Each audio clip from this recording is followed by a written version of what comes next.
acho que a gente podia abrir para uma conversa. Eu queria já começar. Começando. É que assim, primeiro eu queria colocar, talvez explicitar, que essa reunião clínica em específico, para mim, ela ilustra um certo tipo de funcionamento do projeto de residência que todos nós protagonizamos, né? Em que, vamos dizer assim, esse tema da urgência, ele circulou por fora, tensionando, depois ele veio para dentro, tensionando, e ele teve repercussões, tanto, vamos dizer assim, para o grupo de atores que trabalham, vamos dizer assim, pensando o projeto, quanto do ponto de vista de um questionamento para os residentes que retornam agora nessa situação. Eu acho importante, na verdade, para mim foi uma sacada ter percebido essa movimentação, né? E eu acho interessante depois talvez tentar até depurar isso em termos de... porque eu penso que isso é uma metodologia de ensino, né? Então esse é um ponto. Aí eu queria traçar alguns comentários e algumas problematizações que eu acho que em alguns pontos cruzam com o que o Emerson está dizendo. Para mim, vocês problematizaram o psiquiatra, mais até do que o sujeito que está ali numa suposta condição de urgência, né? Nesse sentido, diria assim, por exemplo, a reforma psiquiátrica não foi e não é resposta à psiquiatrização. Nunca foi. Porque é totalmente possível que um serviço ou um encontro funcione de uma maneira psiquiatrizante. Então, eu perguntaria assim, bom, mas se isso não é a resposta à psiquiatrização, qual é? Se eu fosse seguir o raciocínio de vocês, eu diria que é a formação. É aquilo que acontece com aquele sujeito que é ator daquele encontro. Mas até aí eu entendo que a psicanálise contribua. Porque, afinal de contas, a psicanálise é um tipo de dispositivo que faz com que os sujeitos se experimentem divididos. Portanto, aquele sujeito que está lá para aquele encontro, ele vai operar a partir da sua própria divisão, que eu acho que é o que vocês estão propondo, inclusive, né? Mas, em se tratando de dispositivos coletivos, que eu acho que é um pouco que o Emerson toca no final, essa é uma resposta ou insuficiente ou precária, né? Então, aí eu tenho uma pergunta sobre o seguinte: se a gente entende que a crise e a emergência não é só do pronto-socorro, pode ser da escola, que é isso que o Emerson está colocando, e trazendo essa pergunta sobre os dispositivos institucionais de saúde mental, onde, porque obviamente, vamos dizer assim, num CAPS 3, ou num CAPS infantil, ou num CAPS AD, a crise é o cotidiano, né? Ou ela está ali no cotidiano. E é interessante porque, pelo menos na minha experiência como supervisor de algumas instituições, uma experiência mais recente, muitas vezes a crise vira um problema de agenda. E acolhimento, nesse sentido, não é aquele acolhimento que produz que eu tenho uma questão sobre a tal da clínica do acolhimento, da clínica da urgência que vocês estão trazendo.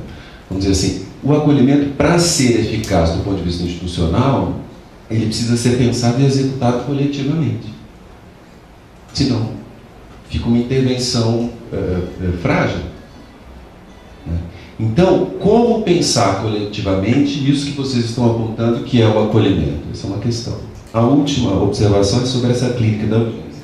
Eu acho que vocês cometem um equívoco em relação... Não sei se é um equívoco, não sei se eu já chamei, do ponto de vista da psicanálise, porque, veja bem, não se fala de sujeito do inconsciente sem o outro. O outro é uma condição para se falar de sujeito do inconsciente em psicanálise. Portanto, não há como pensar numa situação em que o sujeito não esteja, de alguma maneira, implicado com esse outro que o precede. nem para o psiquiatra, nem para o cara que está na urgência. Então, se o cara que é louco está lá numa situação em que ele está provocando uma ruptura social, ele também está implicado em ter uma relação com esse outro social nesses modos de alguém que, de um outro que o invade, que o governa, que diz o que ele tem a fazer, blá, blá, blá, blá, blá. A questão é como ter um outro tipo de relação com esse outro. Como construir um tipo de relação com esse outro. E nem sempre a situação de urgência, ela promove isso, ela viabiliza isso. E aí é a questão, que veja bem, é interessante pensar o seguinte, do ponto de vista do funcionamento. Isso, a pergunta é, isso que o sistema mostra tem correspondência nas realidades institucionais? Eu acho que tem. Veja bem. Vocês apontam para uma coisa que é assim. Lá onde o sistema se ocupa da emergência, é onde o sistema não tem tempo. Não há tempo. Não há um tempo necessário para que você escute a demanda e tem um gap entre aquilo que você escutou que você vai produzir como resposta. E desde quando as equipes têm tempo para responder à urgência? Essa é uma questão. Só para começar a conversa, assim, dar uma aquecida e tal. Não sei se vocês queriam, o que vocês querem fazer. James quer falar. Vocês topam vir aqui na frente, tudo bem? Ah, então, você vai ser filmado. Eu vou ficar aqui para poder... Faz assim, ó, fica no meio, a gente deixa na ponta para quem vai falar. Pronto. A gente fica bem na foto. Gostei da apresentação de vocês três. E eu quero tratar de 2 pontos. Achei bacana, Ricardo, que você finalizou com a questão do tempo, que esse é um dos pontos. Pessoalmente, eu ando no momento da minha vida que eu estou mais em paz com o tempo. E interessante assim vocês colocarem, né, que vocês trazem a importância, né, então, de uma pausa, para que se possa, o paciente, o usuário, ele possa dizer algo, não sair numa fazeção de coisas. E daí eu queria fazer uma ponderação em relação a essa história do tempo, que a princípio também ter tempo cronológico, isso não garante absolutamente nada. Você pode ficar com o paciente 1 hora e nada acontecer, né? Então eu acho que é importante a gente estar advertido disso, que o tempo ele se inscreve, ele acontece também a partir de outros norteadores que não só o tempo cronológico, né? Às vezes, em 5 minutos, numa intervenção de urgência, você pode efetivamente fazer uma construção clínica e ter os dados suficientes para uma intervenção importante, né? Então, esse é uma primeira ponderação que eu queria fazer para vocês. A segunda, eu queria fazer uma pergunta para você, Rodolfo. Que você traz, no final da sua apresentação, um esquema, que é o esquema da psicanálise lacaniana, né? Onde você diz que é importante se ocupar um lugar de vazio para que se possa produzir um sujeito, né? Muito bem. E daí eu acho interessante assim que talvez que você pudesse discorrer um pouco mais sobre isso, para a gente não ficar em cacoetes psicanalíticos lacanianos, né? Então, assim, eu vou ser bastante caricato. Chega no pronto-socorro ou num CAPS, quando se tem pouquíssimo tempo cronológico, um cara arrebentando tudo. Como que se ocupa esse lugar de vazio? É isso.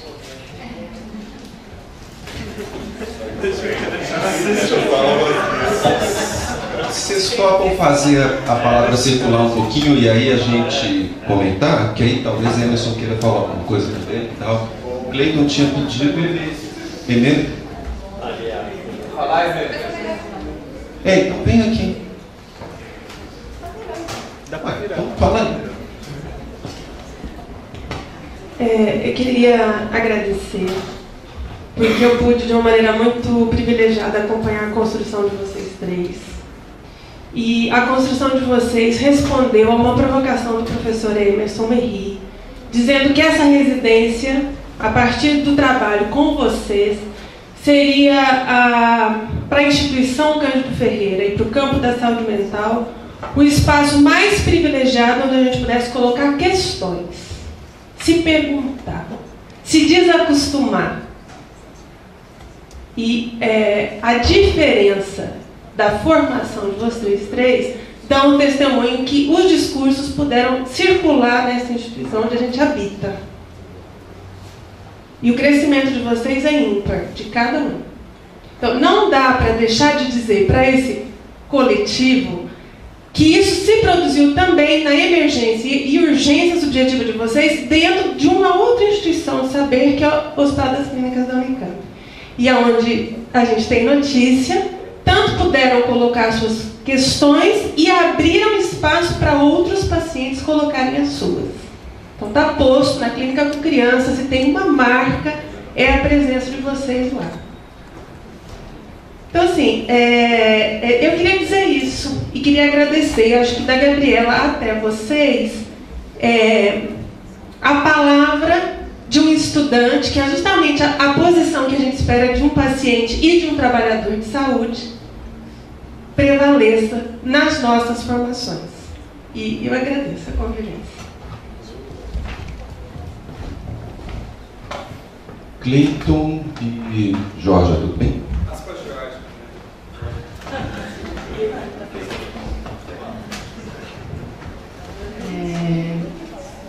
Eu queria também agradecer, um pouco na linha da Emelícia, assim, me senti muito mais perturbada do que eu já era. E não sei se eu vou, acho que essa perturbação vai continuar um pouquinho mais, e através da apresentação de vocês, daquilo que o Ricardo e o James colocaram, e também da fala do Emerson. Então eu fiquei pensando assim em 3 pontos, né?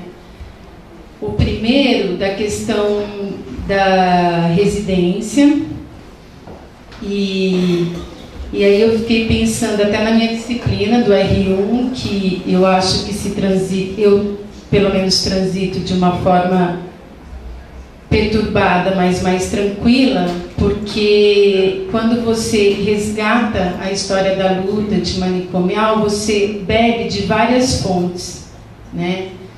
Então, como o Emerson estava citando, assim, quando ele fala um pouquinho da psicanálise de orientação lacaniana, nesse momento, mas tem outros teóricos, enfim, né? E quando, até numa fala com o R2 essa semana, que ele faz uma provocação se a nossa residência não é psicanalítica, eu não gosto de ouvir isso, mas eu achei muito interessante a provocação. Eu fiquei pensando assim, quando que a gente vai nas nossas perturbações encontrar uma resposta singular, que é a gente procura, vários de nós, fazer análise, porque a gente é um bando de angustiado enquanto operador da saúde mental, e quando que a resposta também a gente vai procurar na psicanálise de orientação lacaniana, quando a gente se vê na construção de uma outra rede de saúde mental e vê que os problemas da psiquiatrização, né, como disse o Ricardo, elas continuem cada vez mais fortes, né? E aí a gente tem que se haver com a questão da clínica. O que fazer?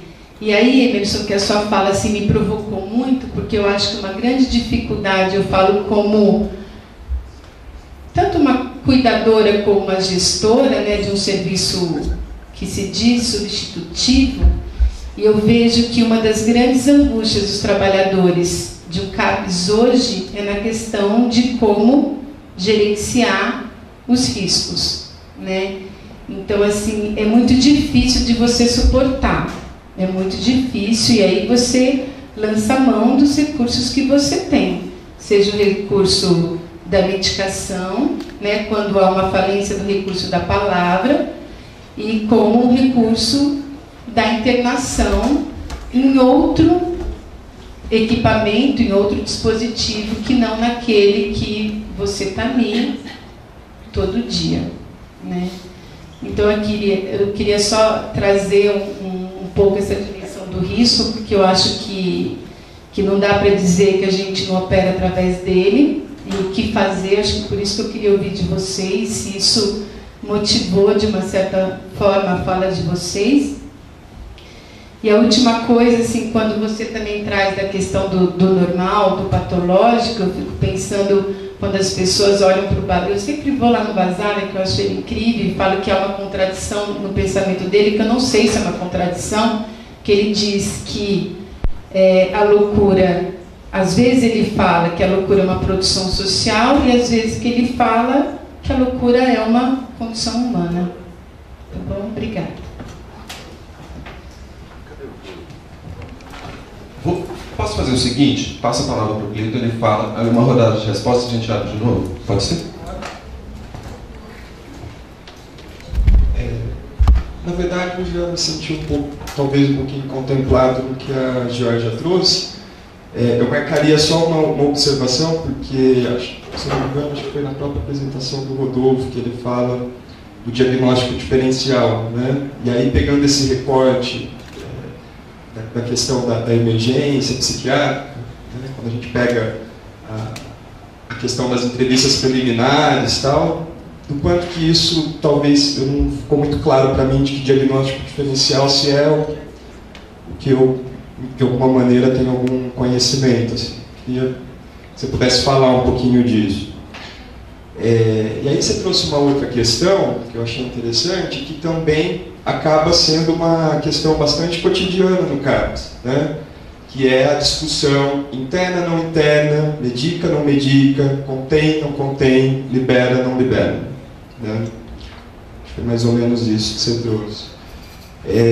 E dentro de uma perspectiva de trabalho em equipe, né? Onde você tem vários núcleos de saberes que dialogam sobre isso e isso desencadeia algum tipo de conduta, vamos dizer assim. Né? E que, inclusive, são questões que se colocam quando, em alguns momentos, a gente não conta com a presença do médico psiquiatra, né? Quando a unidade se vê sem o médico ali diante de uma situação mais aguda, de uma situação de crise. Né? Então eu queria que a gente pudesse alargar um pouco essa discussão, né? Porque eu acho que é uma questão que está presente. A gente está para fazer uma discussão com o Sérgio Dias e com a Cássia agora no início de junho, que tem muito a ver com essas questões e que foram realçadas a partir dos que hoje são R2 em algumas discussões para dentro da unidade. Né? E quando, na verdade, eu estou indo para essa discussão de uma maneira bastante tranquila,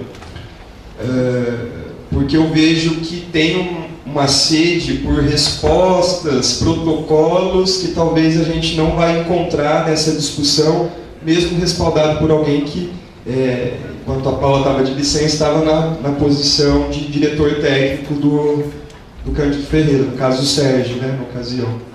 Então eu queria que a gente pudesse alargar um pouco esse debate, acho que seria bacana. Na frente dele. Então, na verdade, ele faz um movimento, eu penso ele faz um movimento de aposta, de discurso para um sujeito. Eu acho que se transformar em ato, né, é fazer o contrário.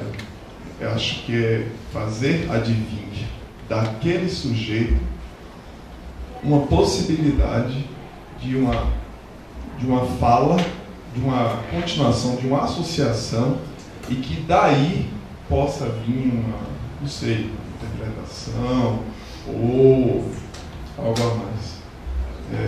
Não fazer com que um discurso cubra a possibilidade de associação daquele sujeito que no momento está em crise, que no momento está ou angustiado, ou está numa crise psicótica. Então, assim, quando existe aquele congelamento, né, dos significantes, dos cesses, e aí não há espaço para a abertura do sujeito, né, chamamos de afânise isso. Então, quando não deixar, fazer tornar possível a reabertura da cadeia significante, para que dali observe-se a transferência. Acho que é mais ou menos por aí. Quando em relação à questão do diagnóstico diferencial, quando eu pensei o texto, o diagnóstico diferencial eu estava pensando mesmo do ponto de vista da recepção médica do caso, porque eu estava pensando, não fiz muito questão de diagnósticos diferenciais com diagnósticos estruturais. Eu estava pensando mesmo em diagnóstico diferencial médico, né?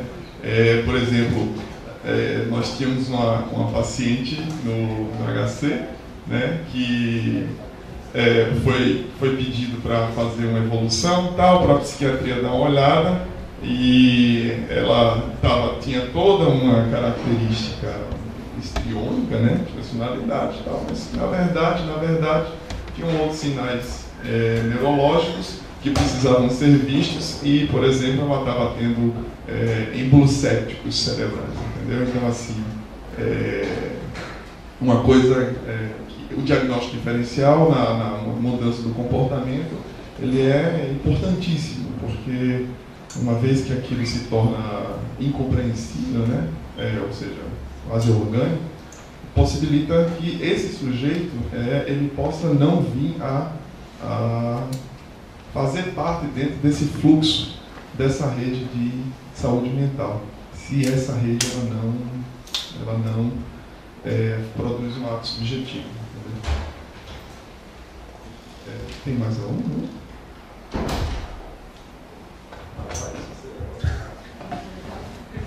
É para mim? É para todos os brasileiros?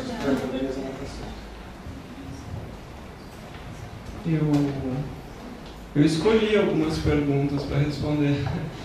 É que não eram perguntas, né? Foram vários comentários. Aí eu queria só comentar algumas coisas, né? Primeiro, eu acho que é sobre isso da psicanálise na formação e o trabalho em equipe, né? A residência, acho que proporcionou que eu entrasse em contato com a psicanálise. A psicanálise me ajuda na hora de pensar algum tipo de cuidado em que existe um sujeito do lado do paciente, mas eu tenho clareza de que não é a única forma, né? Eu acho que aí se tem alguma coisa que caracteriza a residência, ou pelo menos a formação que eu vivenciei, é de um lugar em que existe uma diversidade de saber, né? E é possível. Acho que até pela a forma como a gente decidiu fazer esse trabalho, né? A gente estava se perguntando se a gente ia fazer todo mundo junto o trabalho, se a gente ia organizar, você fala sobre isso, você fala sobre isso, e a gente optou por não fazer isso, porque, enfim, nós temos as nossas diferenças e a gente achou que a construção do trabalho foi assim, né? A gente conversou bastante sobre o tema e cada um fez o seu, né? No final das contas, depois a gente juntou. Então acho que, bom, o trabalho em equipe tem tudo a ver com, acho que essa marca na formação, que é da diversidade do saber, né? Aí qual que é a saída aí, né, para que exista um sujeito do lado do paciente? Eu concordo que não é por uma psicanalização da formação, mas é por, não sei se dá para dizer, um treinamento mesmo, no manejo da diversidade dos saberes, né, e de que existe um saber do lado do paciente. Aí sobre essa relação entre o sujeito e o outro social, eu acho que eu vou pensar um pouco antes de falar alguma coisa sobre isso, porque eu sei que é complexo, né? Não sei se eu vou conseguir comentar essa parte, viu, Ricardo? Vou ajudar. 2 exemplos clínicos. O paciente chegou lá falando que era Jesus Cristo, e um surdo. O cara fez uma intervenção e falou para ele assim: bom, mas então quer dizer que você não precisou de uma relação sexual para nascer? E a situação, e o cara teve uma certa, vamos dizer assim, perdeu energia, aquela construção delirante que ele estava fazendo, ele agitou menos. Situação 2. A paciente está lá gritando sozinha no condomínio onde ela mora, um estudante de medicina. Gritando. O povo já ia chamar o SAMU, evidentemente. deu na cabeça dela ligar para o terapeuta. O terapeuta fala assim, mas escuta, você está partindo do pressuposto que ninguém te escuta, por que você me ligou? Aquela agitação cedeu. Veja bem, nessas duas situações clínicas, este outro é reintroduzido. A questão é, como é reintroduzido assim, você não está sozinho. Esse outro que permite, por exemplo, algum tipo de limitação, que impõe algum tipo de limitação, foi reintroduzido ali na situação. Tá? E estou pegando, obviamente, duas situações que uma eu escutei falar que funcionou e a outra, como foi eu que fiz, funcionou. Então eu sei dizer que ela funcionou. Que a mulher veio se consultar comigo 2 dias depois. Né? Agora, então esse é um ponto.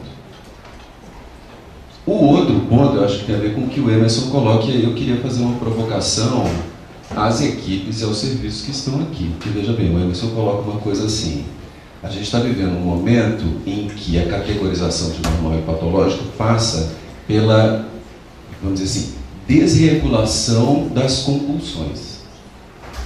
Então o consumo, a alimentação ou a não alimentação, o uso de substâncias psicoativas, a linha de corte mudou. Isso que ele está dizendo. Só que, obviamente, são consumidores solitários, num certo sentido.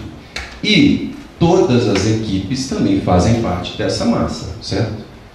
Porque se isso atinge ao usuário de droga e ao cara que faz um comprador compulsivo ou o acumulador que aparece no documentário da BBC, nós não estamos excluídos disso. Eu acho que é essa a provocação que ele faz. Né? Tá bom. E aí, numa situação institucional, um outro exemplo. Tá? Uma instituição promovia um encontro regular dos usuários dessa instituição com a guarda municipal. Uma vez por semana, chamava Café com a Guarda. Aí, para quê? Para evitar as urgências. Quais urgências? O roubo, tomar a pinga ali do lado, etc. e tal. Muito bem. Uma intervenção do ponto de vista do funcionamento coletivo desta equipe, em termos de uma reestruturação disso que aquela equipe chamava de acolhimento, extinguiu este procedimento naquela equipe. Só que parou para desistir.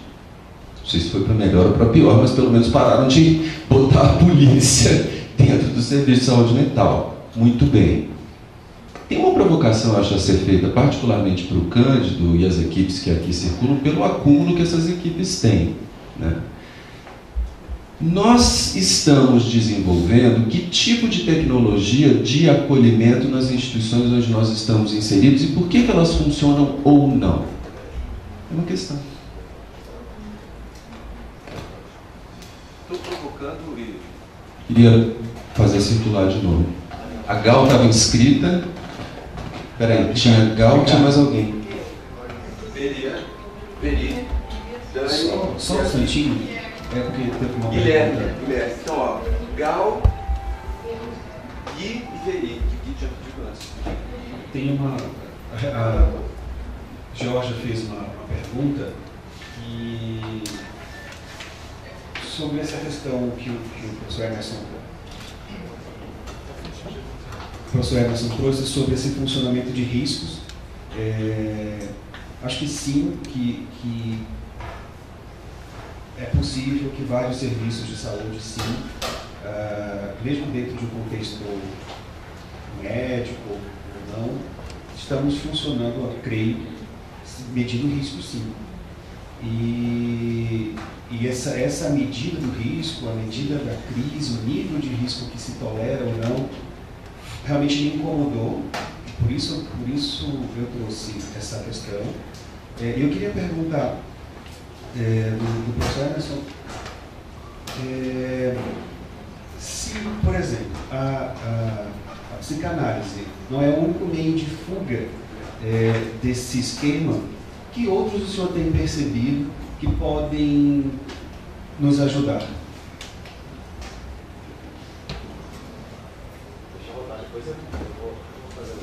Gal. Minha questão é com o coletivo. Eu fiquei incomodada pensando que vocês disseram bastante da questão do automatismo terapêutico, que já tem um script, já tem algo, como se escapar disso e cada encontro ser inusitado, do lugar do vazio e vem o coletivo. O lugar do vazio e o coletivo e o lugar do vazio, e eu fiquei pensando como que isso se dá, que coletivo é isso que a gente diz e como se constrói isso, enfim, na crise.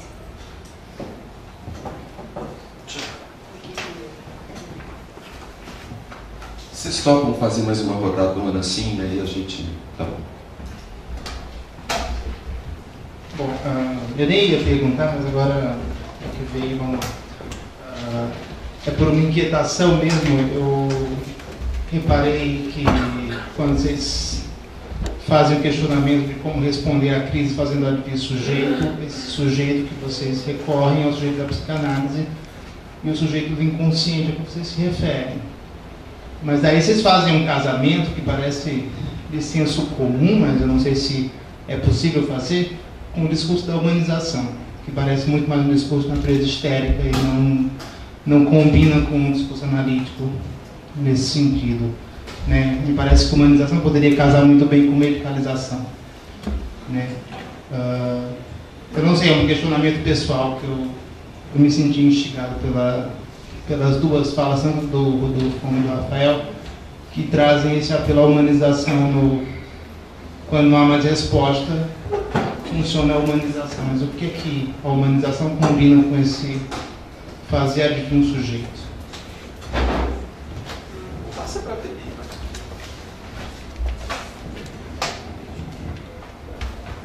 Bom, primeiro, parabenizo o trabalho e a coragem de vir aqui expor, né? Os 3 trabalhos para mim foram muito interessantes, eu que acompanho a residência de longe. Eu só fico pensando assim, a cada reunião clínica que eu venho, porque eu acho que vim quase todas, tem sempre uma polarização entre 2 discursos, ao menos. E um certo horror quando a psicanálise aparece. É psicanálise demais. E aí, assim, nós mesmos, psicanalistas, às vezes a gente vem e fala, bom, isso aí é psicanalítico demais, é lacanês. Na verdade, eu fico pensando por que isso acontece, né? Por que ninguém impõe psicanálise para ninguém. Eu imagino que na residência não seja assim também. Vocês não assinaram contrato nenhum, né? Assim, obrigados a falar da psicanálise. E aí eu acho muito legal quando o Emerson pesca na psicanálise de vocês e traduz para a linguagem do que ele chama de desejo, quando aqui eu fico pensando são modos de gozo. Quer dizer, são teorias que conversam, estão sempre conversando. Aí, nesse sentido, pensar para mim o manejo na crise, quando se fala do lugar de vazio, é mais no sentido de instaurar a falta. Né? A cada momento, a cada manejo, conseguir sustentar que a falta falte. E isso é o mais difícil, porque nós temos milhões de ofertas que tamponam a falta. Então é o lugar de vazio, não é o vazio da paisagem, mas para mim é aquele... Vocês lembram daquele exemplo? Acho que o Rodolfo, Rafael tal. O cara que veio se analisar com Lacan, uma depressão absurda, uma melancolia, e ele dizia, me conte do seu final de semana. Não tinha nada para contar, cortava a sessão. E foi assim por meses, até que um dia ele falou, eu não vou mais pagar para você essa fortuna para você me perguntar como foi meu final de semana. Quer dizer, instaurar a dimensão da falta para que ele pudesse conseguir dizer, chega disso. Né? Será que a gente consegue fazer isso na saúde mental? Numa urgência? Sustentar esse lugar? Que não é fácil, né? Mandar o cara embora sabendo que ele está deprimido, que ele pode passar o ato. Sustentar isso. Né? Então eu fico pensando que foi isso que passou na minha cabeça. Eu acho muito bacana todas as vezes que a gente consegue fazer essa reflexão através de vocês. Acho que nós do serviço conseguimos colocar os pensamentos, as reflexões. Eu agradeço.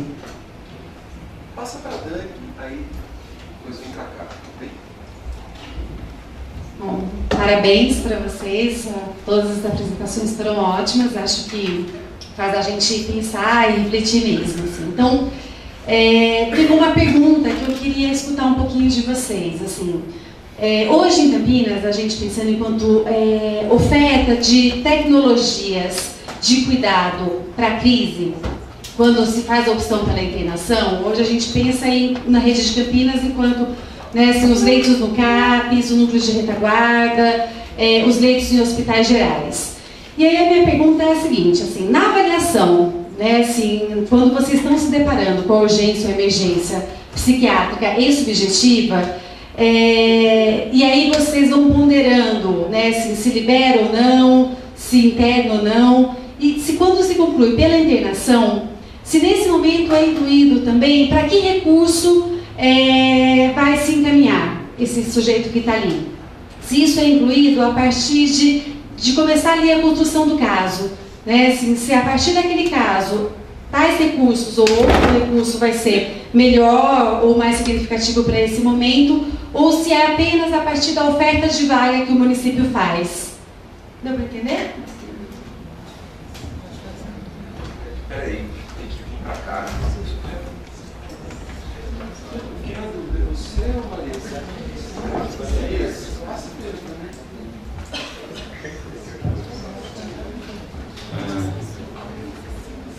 Primeiro, Rodolfo, Rafael e Edgar, gostaria de dar os parabéns para vocês.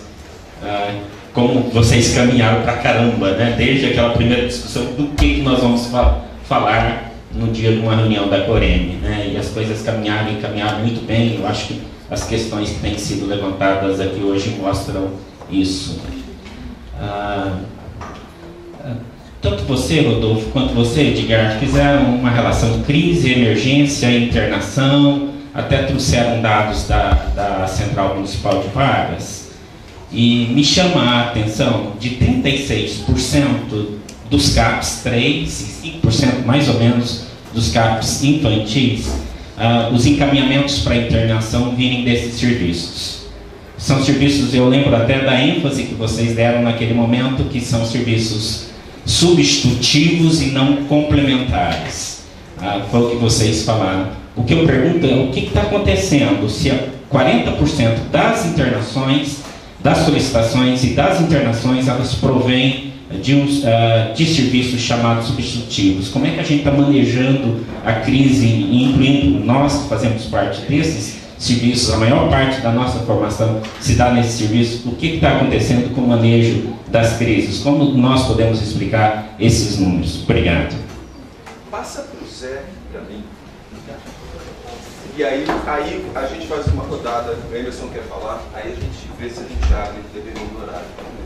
Bacana a pergunta do Elias, até porque vai meio de encontro com o que eu estava pensando, que se nessa reunião clínica a gente está falando de crise, pela luz do que o professor Emerson coloca, o risco e a nossa intervenção na crise, baseado numa teoria de risco, a última reunião clínica não é muito diferente se a gente pensar na questão do risco de acordo com a resposta institucional que a gente vai dar. Não temos que ficar internado ou não, a partir da mesma quantidade de risco.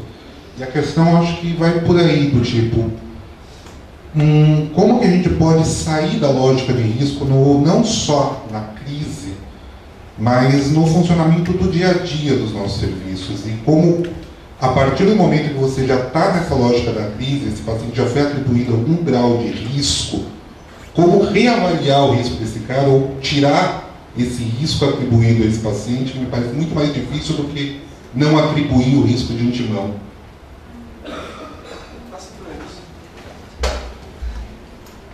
Bom, eu...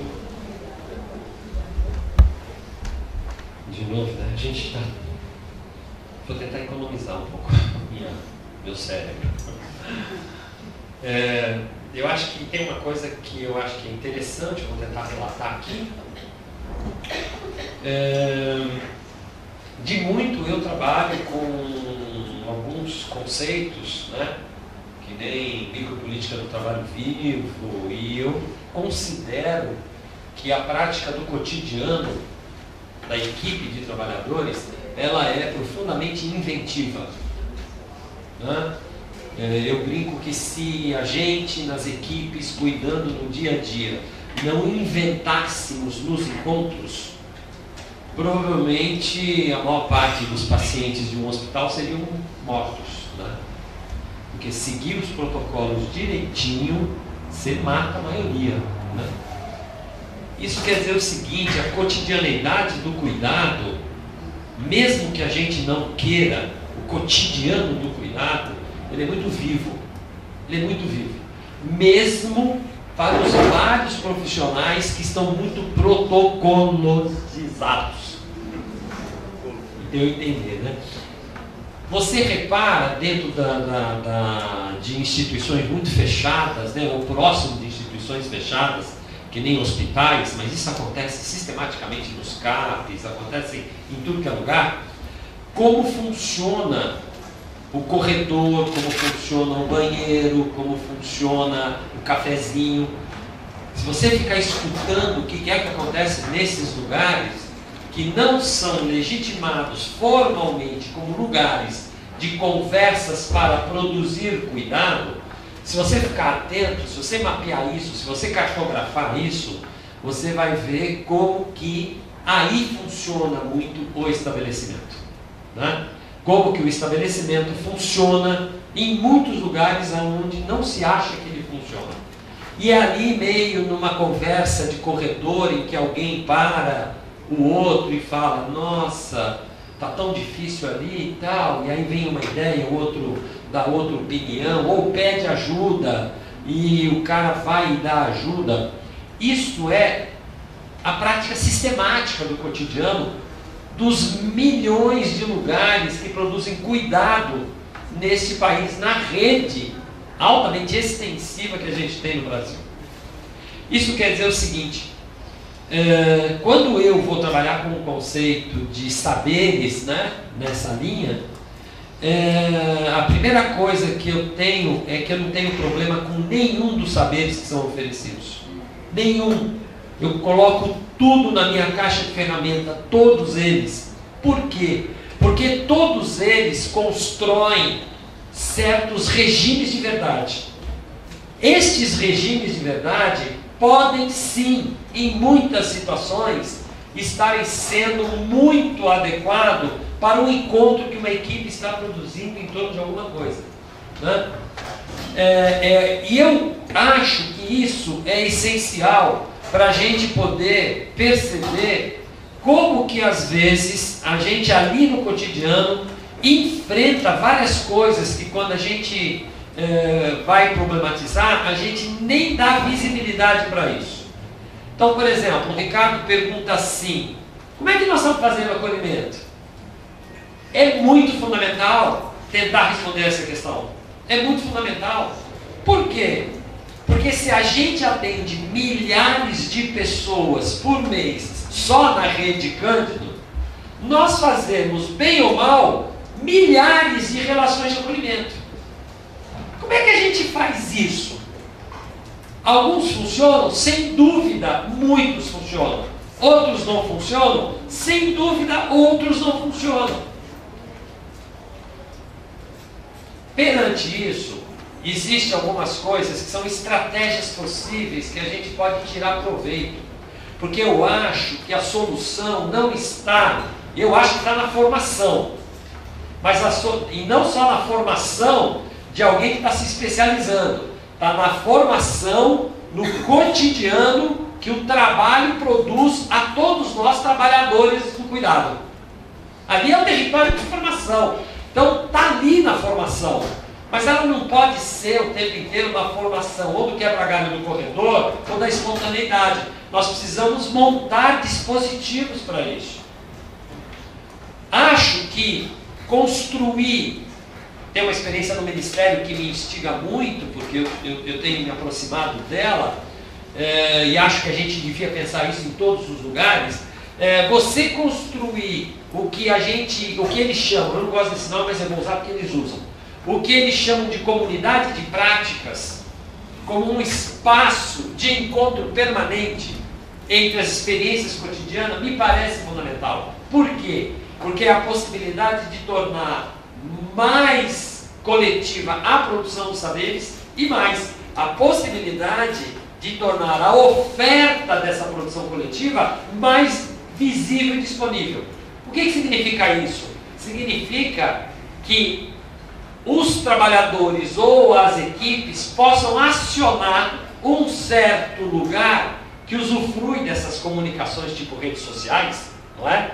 E que possam ter este lugar como lugar de encontros para redes de conversação sobre o que fazem, o que estão tendo de dúvida e gostariam de saber se alguém já enfrentou aquela situação e que alternativa está dando, para que ele possa negociar suas caixas de ferramenta com a caixa de ferramenta do outro. Isso é fundamental. Se a gente não construir isso, não é? A gente vai perdendo, como perde todo dia, as grandes aquisições que o mundo do trabalho nos dá de construção coletiva. Tem hora que você pega uma equipe e a equipe está assim, quase em euforia por ter dado certo alguma coisa que inventou, não é? E depois aquilo, nem a equipe registra para si. Não torna isso ponto de conversação. Não é? Recentemente, numa rede que eu participo do processo de supervisão, nós resolvemos enfrentar todos os caras que estavam sendo denominados pela rede como fora de solução terapêutica. Existem montes, né? Vários, que já foram abandonados pelas equipes. E nós resolvemos trazer todos eles para a cena, não é? Que construção é essa? Como assim alguém é fora de alternativa terapêutica? É o que? É a terminalização? É empréstimo da lógica da terminalização para você jogar para esse tipo de processo? E nós trouxemos para a cena, todos eles. E estamos colhendo o fruto do que isso está produzindo, não é? Porque isso está produzindo um auê nas equipes, que é a ideia de que aonde se instala numa equipe o fora de alternativa terapêutica, se instala às vezes na outra ou dentro de alternativas terapêuticas. Então, essa construção, para mim, me parece vital, né? Porque se nós não usufruirmos disso, que para mim é uma imagem importante da multidão que nós somos, se nós não fizermos essa multidão se expressar, se conversar, se aparecer, a gente fica o tempo inteiro num movimento de muita invenção e de pouca acumulação dentro do trabalho coletivo, né? Então eu acho sim, eu acho que esse tema do risco, quando eu coloco, né, repara, ele é um tema analisador, né? Quer dizer, quando eu trago ele para a cena, primeiro é para perceber o seguinte: olha que coisas novas estão aparecendo. Quando eu falo assim, por mais organicista que a medicina vai virando, tem uma etiologia nova que anda operando o diagnóstico, não tem nada de organicista, não é? E isso está passando no invisível, ninguém está falando muito disso, mas isso está operando.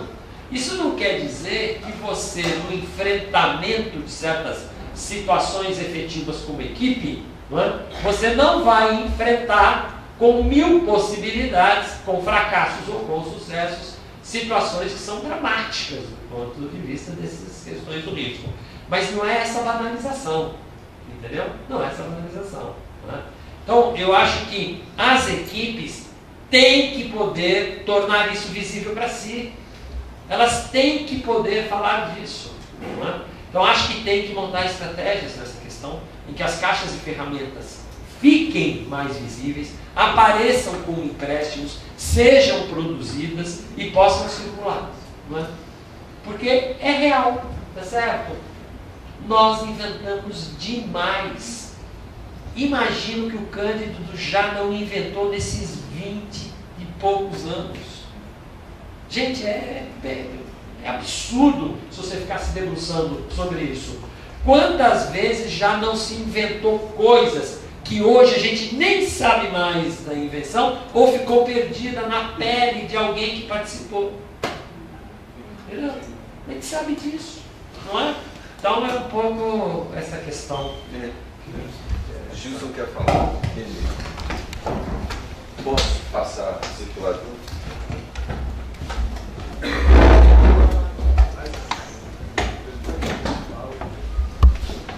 Bom, agradecer a apresentação dos trabalhos aí, me senti muito provocado, em especial pela fala do Emerson. E aí eu queria direcionar minha pergunta ao Rafael. Recentemente o Rafael escreveu um texto que eu achei muito interessante e polêmico. E em linhas gerais, assim, só para trazer um pouco à tona da discussão, você usou uma expressão que é uma expressão muito corrente, que nem não vem só de você, quero dizer. Várias pessoas dizem isso, inclusive em espaços de formação, quando se diz que a residência no Cândido é diferente. E aí, muito provocado pela fala do Emerson, quando ele falou de um certo funcionamento num gueto médico, né? Os médicos ficam entre eles muitas vezes, não todos, nem sempre, né? Mas passado aí um período mais turbulento das polêmicas, tal, eu gostaria de saber de você agora, assim, se você acha, continua com o pico dessa diferença, porque no texto você coloca a dimensão aí da diferença, do número que é diferente e tal, e em que medida? Você passa a ver? Sempre no primeiro tempo é uma emoção, né? Depois acho que tem um pouquinho de razão. Emerson, se eu entendi, eu acho que isso que é fim e é começo dessa reunião até fevereiro, março, para vocês três, tem uma novidade que eu acho que eu entendi nesse segundo momento da sua fala que eu queria confirmar. Tivemos o momento da reforma psiquiátrica no cotidiano, com o advento dos CAPs, especialmente na passagem CAPs 3, o que a gente denomina como acolhemos a crise em plantões de convivência, ADDs, tem várias siglas. Mas você introduziu a noção de como nós vamos dialogar com o risco. Se nós vamos estar fora ou se nós vamos estar dentro e como nós vamos estar. E isso acho que era melhor o orgânico, porque agora é o judiciário, né? Onde é solicitado ao médico que ele ateste se o adolescente pode conviver em liberdade ou não. Então isso está na nossa hora. Então a noção de cotidiano, crise e risco. E aí o quanto vocês vão seguir construindo essa pergunta conosco, se seria isso. Deixa eu complementar isso. Porque eu acho que toda vez que a Inês está perguntando, porque eu tenho uma curiosidade de saber o seguinte. De imaginar o seguinte, o Cândido especificamente, você se referiu à experiência Cândido aqui algumas vezes, né? E eu penso que a revelia de uma série de movimentações políticas e tal é uma experiência que permitiu algum acúmulo, tá? Vamos dizer assim, a desagregação em outras redes ela é maior, tá? Então eu já falei isso em uma reunião clínica, eu já falei várias, assim, repito, assim, acho que nesse sentido a nossa responsabilidade é maior também. Mas eu te pergunto assim, se isso que você está, eu acho que você está propondo, isso que você está propondo não significa uma reorganização da agenda das gestões? Porque para você produzir espaços efetivos em que as equipes dialoguem assim, isso para mim significa mudar a agenda da gestão, como isso que está acontecendo aqui, porque isso só acontece porque há mudança de agenda da gestão. É lógico. Grava. Alguém quer falar? Que nervoso.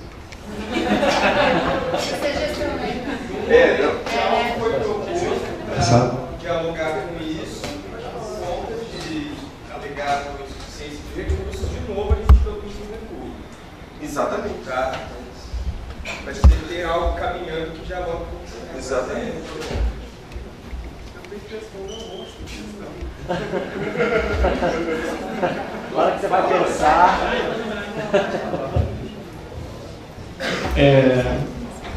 Primeiro tem aquela questão, né, que o Ricardo colocou, acho que, de responder à crise reintroduzindo um outro, né? eu entendi, né, isso, que acho que isso acaba acontecendo, né, de você reintroduzir um outro, mas fiquei pensando em algumas outras coisas também em relação a essa relação do outro social e do próprio sujeito, de como o sujeito acaba sendo determinado, não determinado, mas ele vai responder a esse outro, né? A posição subjetiva sempre vai ser em relação a um outro social. Aí eu queria até casar isso um pouco com a provocação que o Guilherme fez, né? Do que é isso, né? Combina marxismo, psicanálise, é por aí sua questão? Sobre a humanização. Bom, então não tem nada a ver com a sua pergunta. Eu vou falar, assim.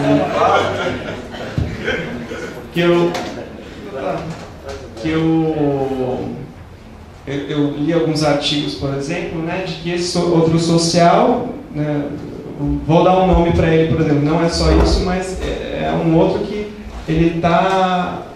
O capitalismo, as relações de produção, as relações materiais de produção, elas têm a ver com esse próprio outro, né?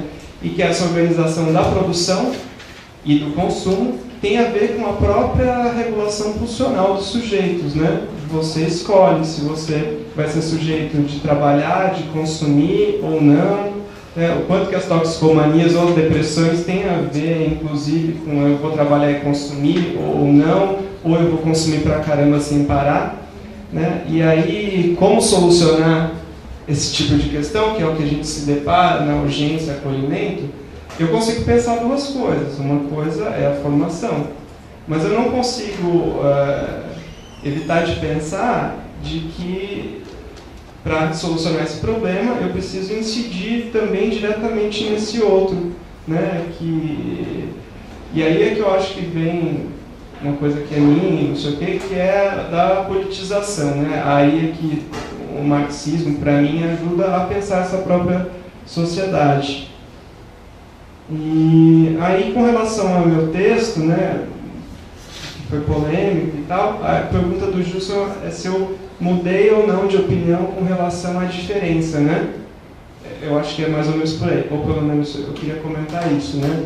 E lá no final do texto eu meio que defendo, assim, né, de que a residência do Cândido é diferente enfim, eu me senti meio que acuado como se uma diferença não fosse possível. Mas a grande confusão, eu acho, que houve, é como se eu tivesse defendido um certo tipo de identidade do residente. Eu não me lembro se eu queria, de fato, colocar isso ali, mas se foi dessa forma, eu acho que eu recuei, né? Depois o que eu acabei pensando, né, é que eu acho que a defesa era para que a diferença fosse possível, qualquer que fosse, né?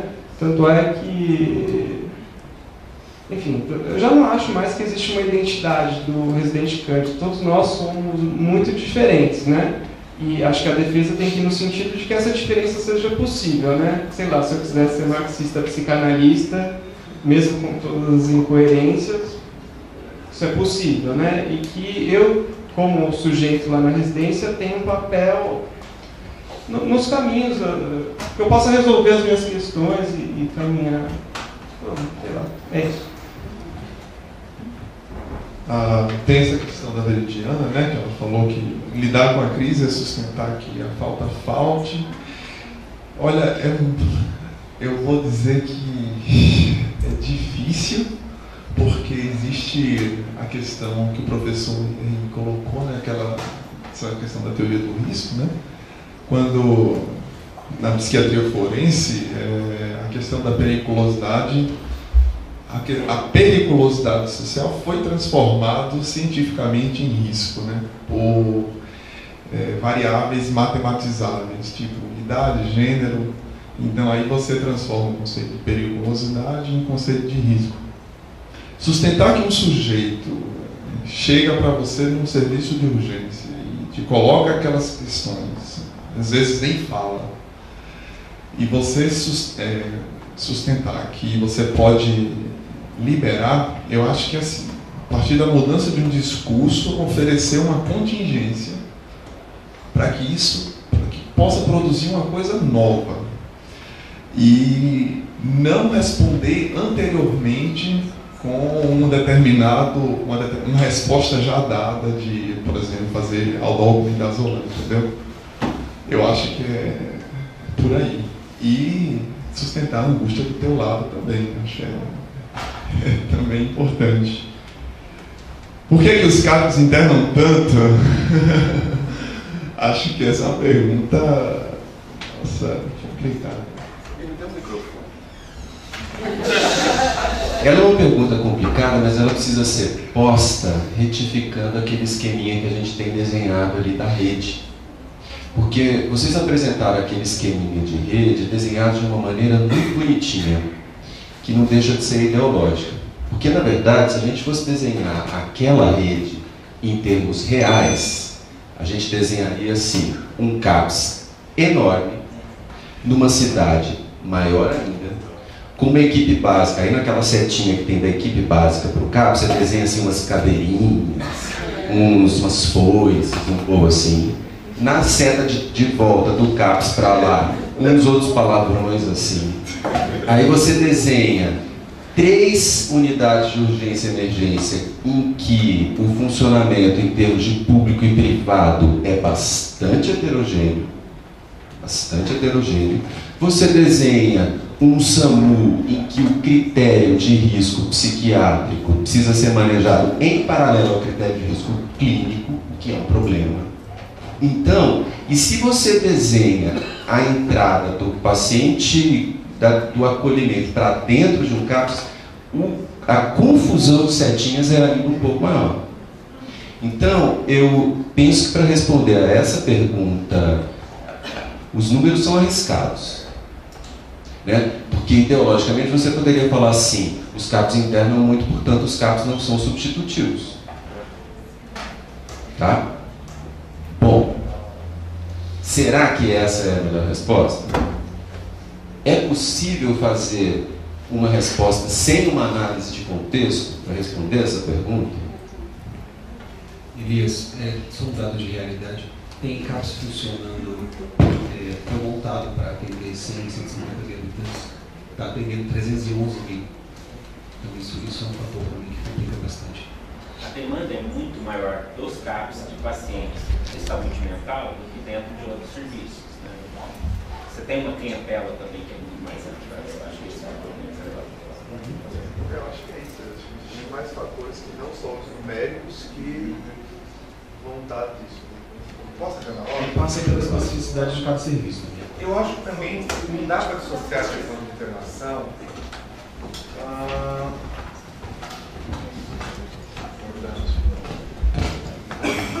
Não dá para desvincular essa questão, eu acho que aí vou voltar no ponto do risco, do local social que os CAPs ocupam hoje.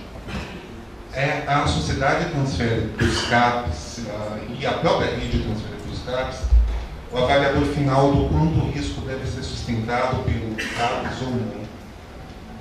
O CAPs tem a questão do risco e a questão de vamos preservar a vida e vamos evitar o risco contra vamos manter esse paciente fora de uma internação muito mais dada do que qualquer outro serviço.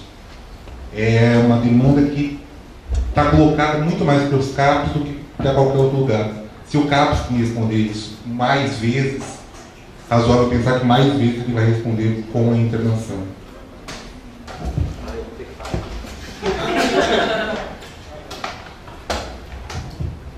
Eu acho que tem sutilezas nesse processo. Inclusive a sutileza de que todos nós nos sentimos muito em risco se a gente estiver perto de uma ação da polícia do estado de São Paulo. Eu me sinto em risco, porque essa polícia está autorizada a fazer a quem ela nominar a barbárie que ela quiser e depois ela vai construir mecanismos de validação. Não é? Estado de exceção. Este risco existe. Este risco existe. Nós estamos convivendo com vários riscos. Só que esse risco da polícia não está na esfera das práticas de medicalizações.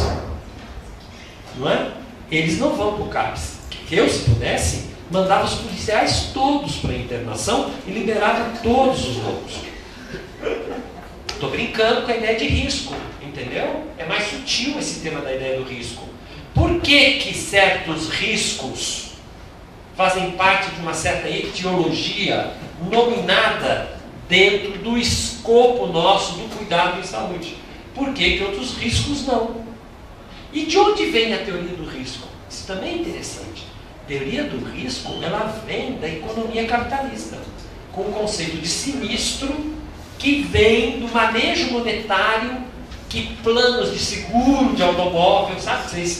Todo mundo que tem automóvel e paga seguro já está submetido a essa construção de risco, não é? Há muitos anos. Isso está hoje infiltrado em várias outras esferas de saber.